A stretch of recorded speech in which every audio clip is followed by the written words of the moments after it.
नमस्कार मंडळी, नवीन एका इंटरेस्टिंग व्हिडिओमध्ये सर्वांचं मनापासून स्वागत आहे. मित्रांनो, महाराष्ट्रातील संजय गांधी निराधार अनुदान योजनेच्या लाभार्थ्यांसाठी ही व्हिडिओ अतिशय महत्त्वाची असणार आहे. कारण मित्रांनो, सप्टेंबर महिन्याचे पैसे लाभार्थ्यांच्या खात्यामध्ये आज जमा होणार होते, परंतु आज जमा झालेले नाहीत. कोणालाही मेसेज आलेला नाहीये. राज्य सरकारच्या माध्यमातून अधिकृत तारीख देऊन सुद्धा पैसे लाभार्थ्यांच्या खात्यात जमा झालेले नाहीत.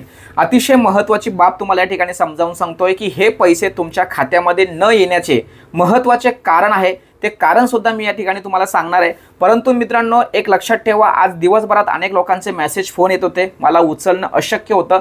कारण मित्रांनो, आज तुम्हालाही माहीत असेल, तुमचं जर तहसील कार्यालय असेल तर तहसील कार्यालयातील जे काही माही सेवा केंद्र किंवा ऑनलाईन पद्धतीची कामं करणं आपले सरकार सेवा केंद्र ज्या अधिकाऱ्याकडे आहेत त्याला तुम्ही विचारू शकता. त्यांच्या माध्यमातून प्रत्येक तहसील कार्यालयातून एक प्रतिनिधी आणि एक ऑपरेटर, त्या माध्यमातून मी सुद्धा आज कलेक्टर ऑफिसच्या माध्यमातून या ठिकाणी मंत्रालयामध्ये होतो आणि मंत्रालयाच्या माध्यमातून महत्त्वाची बाब समजून आले. ती म्हणजे आत्ता राज्य सरकारच्या माध्यमातून एक अतिशय आणि महत्त्वाचा पाऊल उचललेला आहे. यापुढे कोणत्याही ऑनलाईन सेवांसाठी किंवा योजनांसाठी इतर व्यक्तींची गरज तुम्हाला लागणार नाही. स्वतः सगळ्या गोष्टी करता येणार आहेत. परंतु तो सिस्टम नेमका काय आहे हे थोडंसं गुलदस्तर असल्यामुळे मी तुम्हाला स्पष्टपणे सांगत नाही.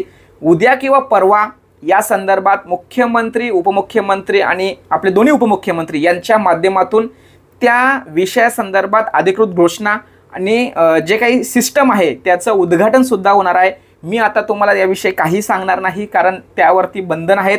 परंतु मित्रांनो, ते एकदा की घोषित झालं की मात्र बाकीचं सगळं काही इझिली तुमच्या हातामध्ये येणार आहे. तुम्हाला आत्ता आमच्यासारख्या माणसांवरती जे डिपेंड राहावं लागत होतं किंवा आहे ते लागणार नाही. असा महत्त्वाचा पाऊल राज्य सरकारच्या माध्यमातून उचलले गेलेलं आहे. लवकरच ती आनंदाची बातमी तुम्हाला कळणार आहे. पण त्याच कामानिमित्त जे काही अधिकारी होते त्या कामामध्ये व्यस्त होते आणि तो सगळा सिस्टम, तो समजा संजय गांधी निराधार अनुदान योजना असेल, श्रावण बाल किंवा वृद्धपकाळ योजना असेल, दिव्यांग अनुदान योजना असेल किंवा लाडकी बहीण योजना असेल, नमो शेतकरी, PM किसान योजना, हे सर्व जे काही विभाग आहेत, सर्व काही महत्त्वाच्या राज्य सरकारच्या माध्यमातून चालवल्या जाणाऱ्या ज्या योजना आहेत त्या योजना सर्व त्या ठिकाणी त्या एका सिस्टमला देण्यात आलेल्या आहेत. आणि यामुळे जे सामाजिक न्याय व विशेष विभागाच्या माध्यमातून जे की यादी ही PF मॅनेजमेंट सिस्टम म्हणजे PFMS पब्लिक फायनान्स मॅनेजमेंट सिस्टमला लिंक करावी लागते. लिंक केल्यानंतर DBTच्या माध्यमातून हे पैसे तुमच्या खात्यात जमा होतात आणि त्या वेगळ्या पोर्टलची आणि या सिस्टमशी लिंकची प्रोसेस आज दिवसभर होती. त्यामुळे हे पैसे तुमच्या खात्यात आलेले नाहीत. लक्षात ठेवा, डायरेक्ट असा सहजासहजी पैसे तुमच्या खात्यात येणार नाही असं काही नाही. त्याला बॅक साईडला खूप मोठ्या गोष्टी आहेत आणि त्या गोष्टी आज मी स्वतः डोळ्याने बघितलेत. त्यामुळे आजचे जे पैसे आहेत हे पैसे लवकर तुमच्या खात्यामध्ये येतील.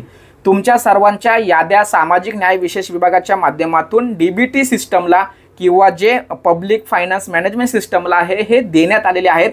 परंतु ते जे काही सिस्टम आहे, पोर्टल आहे, ते मी सांगितलेल्या पोर्टलला लिंक होणार असल्या कारणाने थोडासा तिथे प्रॉब्लेम निर्माण झाला आणि म्हणून हे पैसे तुमच्या खात्यात आलेले नाही आहेत. लक्षात ठेवा. त्याचबरोबर जी काही तुम्हाला नोटीससुद्धा दिली होती, ती नोटीसची तारीख जर तुम्ही बघितली, ती सुद्धा तारीख देऊनसुद्धा तुम्हाला मात्र डिस्प्ले खूप लेट झाली. अशा अनेक अडचणी आहेत. त्या टेक्निकल आणि तांत्रिक अडचणीमुळे तुम्हाला पैसे लेट झालेले आहेत. बाकीचा काहीच विषय नाही आहे. परंतु माझं या ठिकाणी मत होतं की बाबा, सरकारने याकडे दुर्लक्ष न करता कोणतं तरी एक प्रेस कॉन्फरन्स वगैरे किंवा एखादं माहितीपर पत्रक वगैरे जाहीर करून या ठिकाणी सूचित करायला पाहिजे होते. तहसील कार्यालय, कलेक्टर ऑफिस यांच्या माध्यमातून लाभार्थ्यांना त्या पद्धतीने सांगायला पाहिजे होतं. कारण जर समजा तुम्ही एखाद्या वेबसाईटवरती, शासनाच्या वेबसाईटवरती माहिती टाकताय की या तारखेला तुमचे पैसे जमा होतील आणि जमा होत नाहीत, तर अशा वेळेस तुमची जबाबदारी आहे की बाबा काहीतरी तुम्ही नोटिफिकेशन काढलं पाहिजे. पण असं होत नाही, ते केलं पाहिजे अशी आपली या ठिकाणी मागणी आहे. पण मित्रांनो, या व्हिडिओच्या माध्यमातून तुम्हाला मी एकदम महत्त्वाची बाब सांगतो की बाबांनो, तुम्हाला मी वाऱ्यावर सोडणार नाही, काळजी करू नका. 2च्या नंतर जे मेसेज आणि फोन सुरू झाले त्यानंतर खऱ्या अर्थाने कळलं की बाबांनो, लाभार्थ्यांच्या माध्यमातून खूप विनंतीपूर्वक विचारलं जातं की बाबा सर पैसे आलेले नाही, काय प्रॉब्लेम आहे. पण खूप वेगळ्या कामामध्ये असल्यामुळे तुम्हाला रिप्लाय करता आला नाही. तुम्ही अजिबात काळजी करायचं नाही, मी तुम्हाला वाऱ्यावर सोडणार नाही. तुमची पूर्ण जबाबदारी माझ्यावर आहे. ज्या ज्या गोष्टी, बारीक बारीक गोष्टी राज्य सरकारच्या माध्यमातून येतात त्या तुमच्यापर्यंत पोहोचवल्याची पूर्ण जबाबदारी माझी आहे. आजचे पैसे का थांबले, काय प्रॉब्लेम, ह्या सगळ्या गोष्टी तुम्हाला मी सांगितलेल्या आहेत.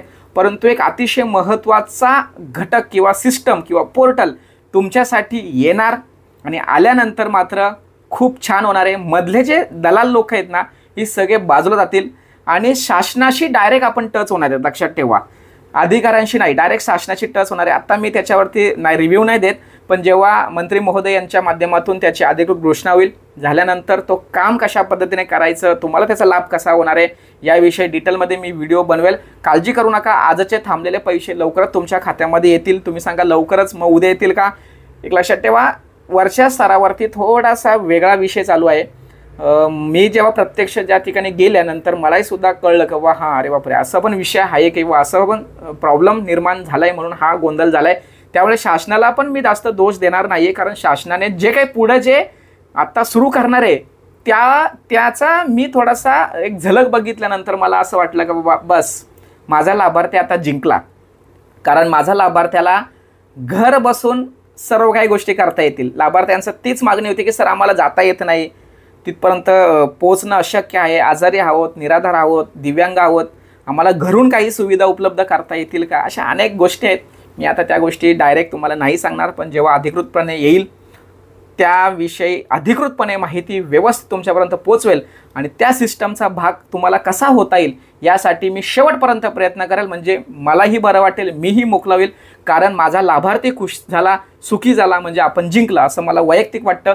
अशा पद्धतीने आजचे पैसे का आले नाही याचं महत्त्वाचं कारण तुम्हाला मी सांगितलं.